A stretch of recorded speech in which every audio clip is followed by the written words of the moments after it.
అందరికీ నమస్కారం. ఈరోజు నేను వినిపించబోయే కథ వసుంధర గారు రచించిన పనికిమాలిన ప్రోత్సాహం. నేను సునీత. Welcome to Telugu Kathalokam 2.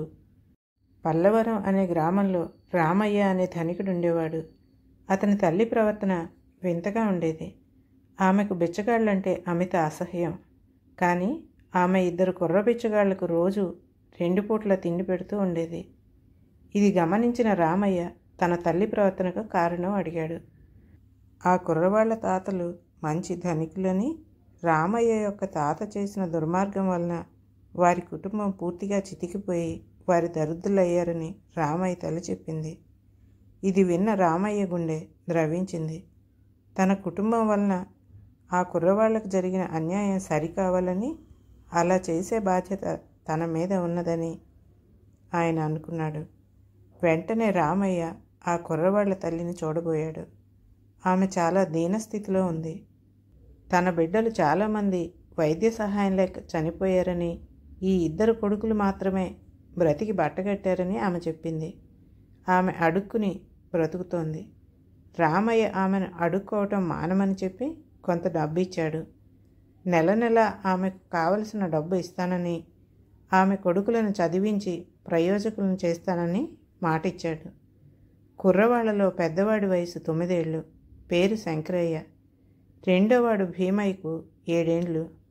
రామయ్య చేస్తున్న ధన సహాయంతో ఆ ఊళ్ళో ఒక పాఠశాల నడుస్తుంది.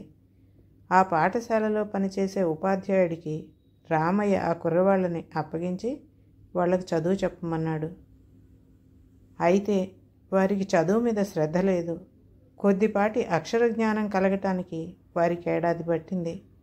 ఉపాధ్యాయుడు ఈ మాట చెబితే రామయ్య, పాపం వాళ్ళు పెరిగిన వాతావరణం అంత మంచిది కాదు, వీళ్ళని మిగతా విద్యార్థులతో కలిపి చదవనివ్వండి అన్నాడు. 5 ఏళ్ళు గడిచాయి. మిగతా విద్యార్థులు చదువు పూర్తి చేసి ఏవో వృత్తి విద్యలు నేర్చుకోవటానికి వెళ్ళిపోయారు. ఆ పాఠశాలలో వారి చదువు ముగిసింది. శంకరయ్య, భీమయ్య మరో 5 ఏళ్ళు చదివితే కానీ వారి చదువు పూర్తి కాదన్నాడు ఉపాధ్యాయుడు. అలా చేస్తే వాళ్ళకి ప్రోత్సాహం ఉండదు, వాళ్ళు పైకి రాలేని వాతావరణంలో పెరిగారన్నాడు రామయ్య. ఆయన అడిగితే శంకరయ్య తనకు వైద్యుడు కావాలనున్నట్టు చెప్పాడు.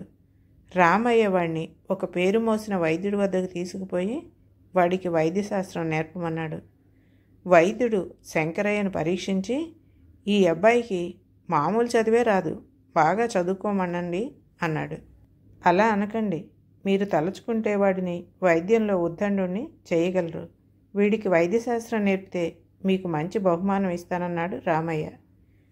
వైద్యుడు బహుమానానికి ఆశపడి తన దగ్గర ఉన్న శిష్యులలో ఒకడిని పంపేసి వాడి స్థానంలో శంకరయ్యను తీసుకున్నాడు. అలా బయటికి పోయిన శిష్యుడు రామయ్యతో మొరపెట్టుకున్నాడు. దానికి రామయ్య ఇలా సమాధానం ఇచ్చాడు.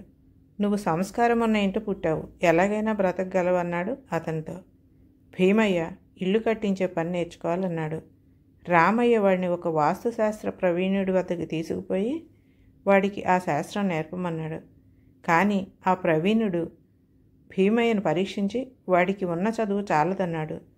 శ్రద్ధగా నేర్పితే ఎవడికైనా ఏ విద్య అయినా వస్తుంది, నేను డబ్బిస్తాను, వాడికి వాస్తుశాస్త్రం నేర్పండి, కాస్త నింపాదిగా నేర్చుకుంటాడు, అంతకన్నా ఏముంది అన్నాడు రామయ్య. 2 10 ఏళ్ల పాటు తాము నేర్చుకున్నదేదో నేర్చుకున్నారు. రాజుగారి దివాణంలో వారికి ఏవైనా ఉద్యోగాలు దొరుకుతాయేమోనని రామయ్య చూశాడు. కానీ ప్రయోజనం లేకపోయింది. వైద్యంలోనూ వాస్తులోనూ కూడా మెరికల్ లాంటి యువకుల పోటీ హెచ్చుగా ఉంది. అది చూసిన రామయ్య రాజుగారిని కలుసుకుని తమ గ్రామానికి ఒక ప్రభుత్వ వైద్యుడు, భవన నిర్మాత అవసరంగా కావాలని, ఆ 2 ఉద్యోగాలు మంజూరు చేయమని వేడుకున్నాడు. రాజుగారు సరేనన్నాడు. రామయ్య తన ఊరికి తిరిగి వచ్చి గ్రామాధికారికి రాజుగారి ఫర్మానా చూపి ఆ ఉద్యోగాలకు మనుషులు కావాలని చాటింపు వేయించమన్నాడు. చాటింపు విని వైద్యంలోనూ వాస్తులోనూ మంచి నైపుణ్యం ఉన్నట్టు సిఫార్సులతో అనేక మంది వచ్చారు. వారితో పాటు భీమయ్య, శంకరయ్య కూడా వచ్చారు. మనం వెనుకబడిన వాళ్లకు ప్రోత్సాహం ఇవ్వటం అవసరం.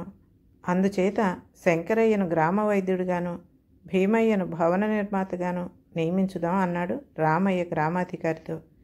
గ్రామాధికారి రామయ్య మాటను కాదనలేకపోయాడు. త్వరలోనే శంకరయ్య వైద్యం గ్రామస్తులకు ప్రమాదకరమని తోచింది. వారి ఫిర్యాదులను రామయ్య పెడచెవిన పెట్టాడు. పోతే భీమయ్యకు ఇల్లు కట్టించే అవకాశం వెంటనే రాలేదు.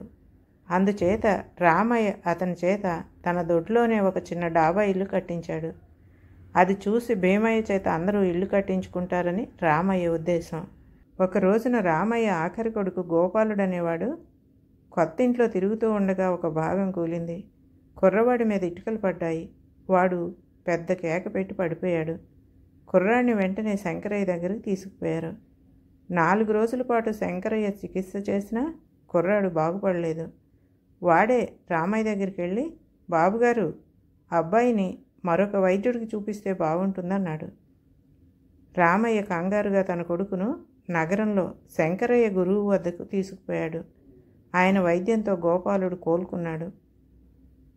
కొడుకుని ఇంటికి తీసుకుపోతూ రామయ్య వైద్యుడితో, స్వామి, శంకరయ్యను వాడి తమ్ముడిని వృద్ధిలోకి రావటానికి ఎంతగానో ప్రోత్సహించి చూశాను. నా ప్రయత్నం బూడిదలో పోసిన పన్నీరైంది. కారణం ఏంటంటారు అన్నాడు. వైద్యుడు నవ్వి, మీ ప్రోత్సాహమే వాళ్లకు ప్రతిబంధకమైంది.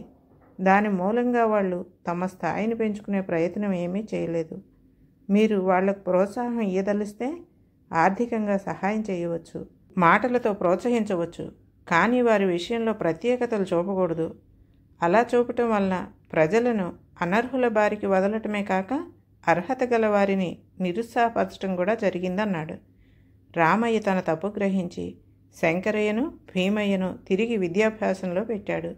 మరో 5 ఏళ్లు శిక్షణ పొందిన తర్వాత వాళ్ళు తమ తమ విద్యల్లో నిజంగానే ప్రవీణులయ్యారు. కథ సమాప్తం. ఈ కథ కనుక నచ్చితే లైక్ చేయండి, సబ్స్క్రైబ్ చేయండి, షేర్ చేయండి.